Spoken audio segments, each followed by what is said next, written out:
Jabardasth Modi channel ప్రేక్షకులకు మా యొక్క నమస్కారం. ఈ వీడియోని ముందు లైక్ చేయండి, అలాగే స్కిప్ చేయకుండా వీడియోని పూర్తిగా చూడండి.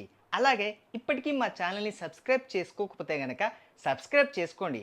అలాగే పక్కనున్న బెల్ ఐకాన్ కూడా ప్రెస్ చేయండి.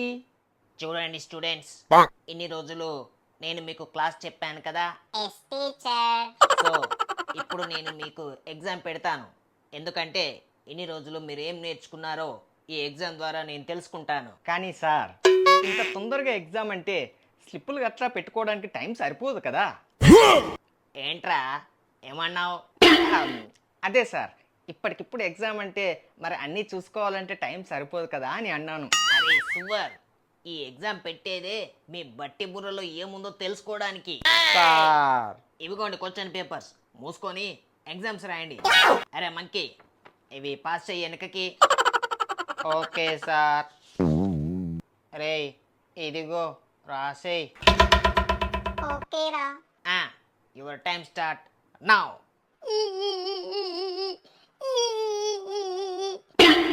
ఎవడ్రా వాడు ఏడ్చేది? రే ఎందుకురా ఏడుస్తున్నావు?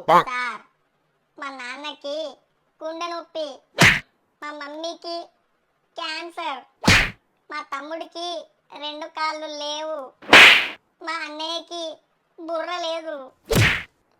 ఏంట్రా, ప్రపంచంలో ఉన్న రోగాలన్నీ మీ ఇంట్లోనే ఉన్నాయా?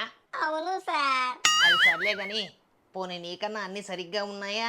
ఏ, నాకొక్కడికే అన్నీ ఉన్నాయి సార్. Okay, no problem. సరే కానీ ఇవన్నీ నాకెందుకురా చెప్తున్నావు? అంటే ఇంత చెప్పినా అర్థం కాలేదా? ఏంట్రా? అదే సార్, కొంచెం ఎగ్జామ్లో ఏమైనా స్లిప్పులు కట్టరా ప్లీజ్, చెప్తారా?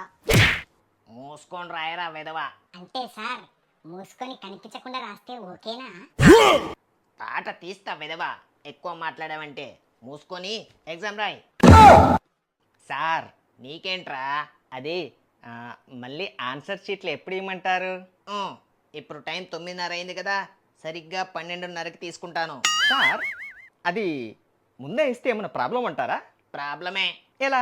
ఎందుకంటే నువ్వు ఎగ్జామ్లో ఫెయిల్ అవుతావు కాబట్టి. ఓ సార్, ఒక పని చేద్దాం. బా ఏంటో?